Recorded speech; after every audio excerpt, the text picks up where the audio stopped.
Hi viewers, welcome to our channel. ప్రస్తుతం మనతో పాటు senior journalist Damoh Bala sir వారితో మాట్లాడదాం.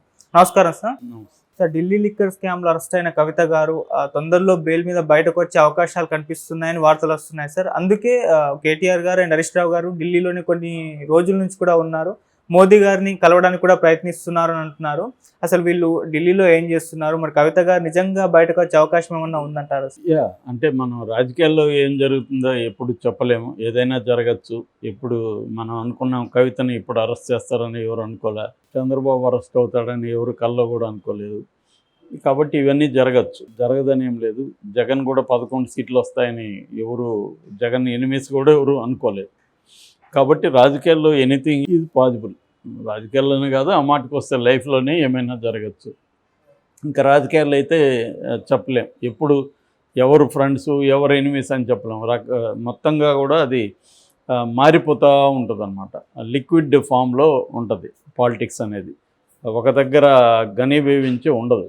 సో ఆ రకంగా చూసినప్పుడు కవిత రిలీజ్ అవుతుందా లేదా అనుకున్నప్పుడు, ఇప్పుడు ఎందుకు ఈ చర్చ వచ్చింది అన్నప్పుడు, ఇటు హరీష్ రావు కేటీఆర్ ఢిల్లీలో ఉన్నారు.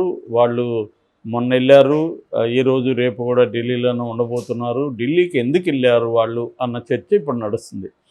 దీని మీద బీజేపీ అండ్ కాంగ్రెస్ పెద్ద ఎత్తున నిఘా పెట్టాయి. తెలంగాణ బీజేపీ, తెలంగాణ కాంగ్రెస్ ఏం చేయబోతున్నారు వీళ్ళు అక్కడ ఢిల్లీలో అని. ఎందుకంటే మామూలుగా వాళ్ళు చెప్తున్నది ఎందుకంటే ఢిల్లీకి వెళ్ళింది కవితను పరామర్శించడానికి, లీగల్గా చూడడానికని. అది కూడా కొంత వాస్తవమే కావచ్చు. ఎందుకంటే కవితకి ఇప్పుడు రౌస్ అవెన్యూ కోర్టు, కింది కోర్టులో బెయిల్ క్యాన్సిల్ అయింది. తర్వాత హైకోర్టులోకి వెళ్ళారు, హైకోర్టులో బెయిల్ క్యాన్సిల్ అయింది. ఇప్పుడు సుప్రీంకోర్టుకి వెళ్ళాలి. సుప్రీంకోర్టు అనేది వాళ్ళకి లాస్ట్ లీగల్గా తీసుకున్నప్పుడు లాస్ట్ ఆప్షన్. సుప్రీంకోర్టు కూడా రిజెక్ట్ చేస్తే మళ్ళీ సైకిల్లోకి బిగినింగ్లోకి రావాలి. సో ఇదంతా కూడా లాంగ్ ప్రాసెస్. ఆల్రెడీ మనకి మనీష్ సిసోడియా అనే చూస్తున్నాం. ఇదే కేసులో ఉప ముఖ్యమంత్రిగా ఉన్న మనీష్ సిసోడియాని 1 year పైనుంచి జైల్లో ఉన్నాడు. అలాగా దీంట్లో ఓవరాల్గా 50 మంది ఇన్వాల్వ్ అయినారు మొత్తం ఈ కేసులో. చాలామంది ఇంకా జైల్లో ఉన్నారు. మనకి సాక్షాత్తు కేజ్రీవాల్ జైల్లో ఉన్నాడు. ఆయన బెయిల్ కూడా హైకోర్టు, రౌస్ అవెన్యూ కోర్టు ఇచ్చిన బెయిల్ని కూడా హైకోర్టు రద్దు చేసింది. ఇప్పుడు ఆయన సుప్రీంకోర్టుకి వెళ్ళారు. అలాగా ఇప్పుడు సుప్రీంకోర్టులో కేజ్రీవాల్కి బెయిల్ వస్తే కొంతవరకు లీగల్ హోప్ అయితే వస్తుంది కవితకి. కానీ ఆ హోపు ఇవ్వట్లేదు అడ్వకేట్స్. అందుకని ఇప్పుడు వీళ్ళ ముందున్న కర్తవ్యం ఏంటంటే, ప్రతి విషయంలో కూడా పాలిటిక్స్ విషయంలో 2 అంశాలు ఉంటాయి ఈ కేసుల విషయంలో. ఒకటి లీగల్, ఒకటి పొలిటికల్. లీగల్ విషయాన్ని పొలిటికల్ ఎప్పుడు కూడా కంట్రోల్ చేస్తుంది ఫైనల్గా. కొన్నిసార్లు పాలిటిక్స్ని కూడా లీగల్గా అంటే న్యాయ వ్యవస్థలు కంట్రోల్ చేస్తున్నట్టు మనకు కనబడినా, దాని వెనక అదృశ్యంగా కనబడని పొలిటికల్ శక్తులే పనిచేస్తుంటాయి. మన దేశంలో ఎన్ని కథలు ఈ పేపర్లో పుస్తకాల్లో ఎన్ని చదువుకున్నా ఎన్ని చెప్పినా అల్టిమేట్గా పవర్ అనేది పొలిటికల్ దీంట్లో ఉంటుంది. మళ్ళీ ఆ పొలిటికల్ పవర్కి ఎకనామిక్ పవర్ అనేది కంట్రోల్లో ఉంటుంది ఫైనల్గా. ఇప్పుడు అందుకని మోడీ, అమిత్ షా ఇద్దరు గుజరాతీలు కలిసి దేశాన్ని ఇంకొక 2 గుజరాతీలకు అమ్ముతున్నారంటే అర్థం ఏమిటి? ఆ కొనేవాళ్ళు ఎవరు? అదానీ, అంబానీ. సో అదానీ అంబానీ ఆడించానంటే మోడీ, అమిత్ షాలో ఆడుతారనేది ఫైనల్గా. అట్లాగే ప్రపంచవ్యాప్తంగా కూడా ఒక 500 అతిపెద్ద కార్పొరేషన్స్ కంట్రోల్ చేస్తుంటాయి పాలిటిక్స్ని కూడా అనేది ఇది. కాకపోతే ఒక్కోసారి మనకు పాలిటిక్స్లో ఎక్కువ పవర్ ఉన్నట్టు కనబడుతుంది. సో ఏదేమైనా మనకి ఇక్కడ కనబడేదైతే, ఇప్పుడు మోడీ అనుకుంటే కవిత బయటికి రాగలదు, ఇది అందరికీ తెలుసు. ఇప్పుడు మోడీ అనుకుంటే చంద్రబాబు జైలుకే వెళ్ళేవాడు కాదని మాట్లాడుకున్నారుగా. మోడీ అనుకుంటుంటే అవినాష్ రెడ్డికి బెయిల్ వచ్చేదా, అవినాష్ రెడ్డి జైలుకి వెళ్ళేవాడు కదా అని రాశారు కదా. సో క్లియర్గా ఏంటంటే సిబిఐ, ఈడీ ఇవన్నీ కూడా మోడీ కింద పనిచేస్తున్నాయి. ఇంతకుముందు అయితే ఈ వీళ్ళని నియమించే అధికారం కమిటీలో వేరే వాళ్ళు కూడా ఉండేవాళ్ళు, సుప్రీంకోర్టు జడ్జిలు ఇలాగా. ఇప్పుడు అవన్నీ కూడా మోడీ తీసేశారు చట్టాలు చేసి. మోడీ ప్రతిపక్ష నాయకుడు పేరుకుంటాడు. ప్రతిపక్ష నాయకుడు ఇప్పుడైతే రాహుల్ గాంధీ, గతంలో అధీర్ రంజన్ ఉన్నాడు. ఇప్పుడు రాహుల్ గాంధీ ఉన్నా కూడా మైనార్టీ మెజార్టీ అనేది డెమోక్రసీ రూలు. మన ముగ్గురు ఉన్నాము, మన ముగ్గురులో మా ఇద్దరు అభిప్రాయం ఒకటి అన్నప్పుడు నీ అభిప్రాయం దానికి భిన్నంగా ఉన్నా కూడా నీ అభిప్రాయం అమలు కాదు, మా ఇద్దరు అభిప్రాయమే అమలు అవుతుంది. సో అలాగా ఫైనల్గా మోడీ డిసైడ్ చేస్తాడు ఎవరు ఉండాలి సిబిఐ అధికారిని. సో మోడీ డిసైడ్ చేసేటప్పుడు మోడీకే కదా బాధ్యత వహిస్తారు. నేను ఇప్పుడు నీకు ఎంప్లాయ్మెంట్ నేను ఇచ్చాను అనుకో, నువ్వు నాకే బాధ్యత వహిస్తావు. సో అలాగా మోడీకి కంట్రోల్లో ఈడీ అండ్ సిబిఐలు ఉంటాయి. సో రేపొద్దున కవిత రిలీజ్ కావాలని మోడీ నమ్మితే ఈడీ సిబిఐ అబ్జెక్ట్ చేయవు కోర్టులో. చేయకపోతే కోర్టులు బెయిల్ ఇచ్చేస్తాయి. సో ఇంత సింపుల్ ఇది.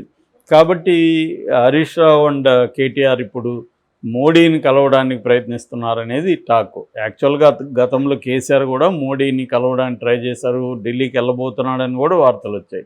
కానీ మోడీ అపాయింట్మెంట్ ఇవ్వలేదు. మరి ఇప్పుడేమన్నా ఇస్తాడా? ఇప్పుడు ఎందుకు ఇస్తాడు? మారిన సమీకరణలు ఏమన్నా ఉన్నాయా అనేది చూడాలి. అంటే ఇప్పుడు కేసీఆర్ని తక్కువ అంచనా వేయలేం, ఎందుకంటే 39 సీట్లు వచ్చాయి, ఆయనకు ఓటు బ్యాంక్ ఉంది. ఇప్పటికీ కేసీఆర్ పట్ల సుముఖంగా ఉన్న వర్గాలు బలంగానే ఉన్నాయి.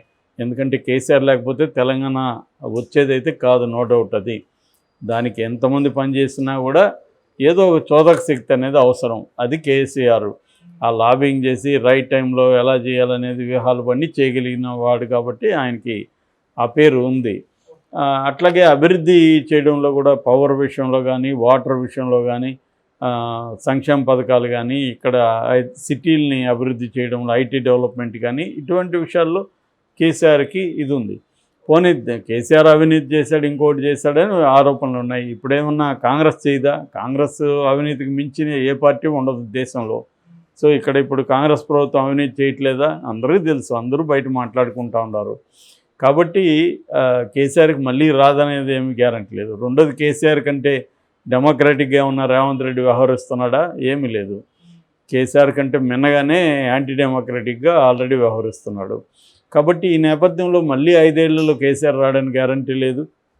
అప్పుడు కేసీఆర్ అవసరం మోడీకి రాదని కూడా గ్యారంటీ లేదు.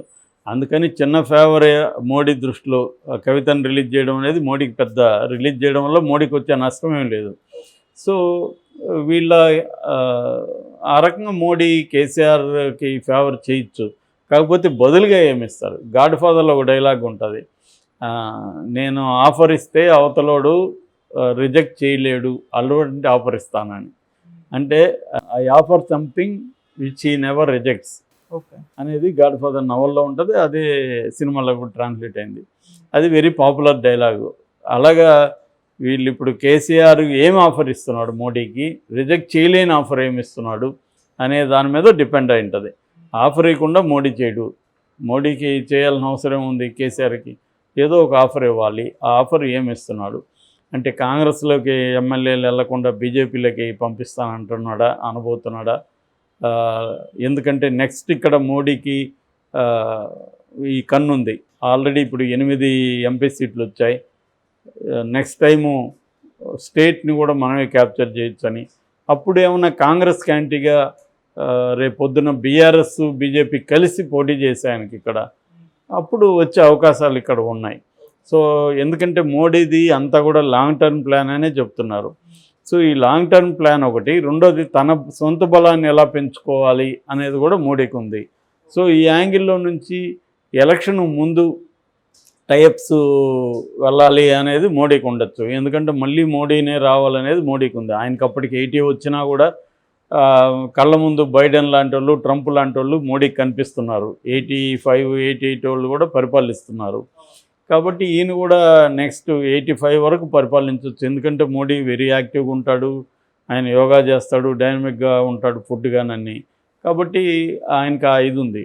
అందుకని ఆ యాంగిల్ నుంచి చూసినప్పుడు కేసీఆర్ ఏమి ఆఫర్ చేస్తున్నాడు మోడీకి అనేది వెరీ ఇంపార్టెంట్.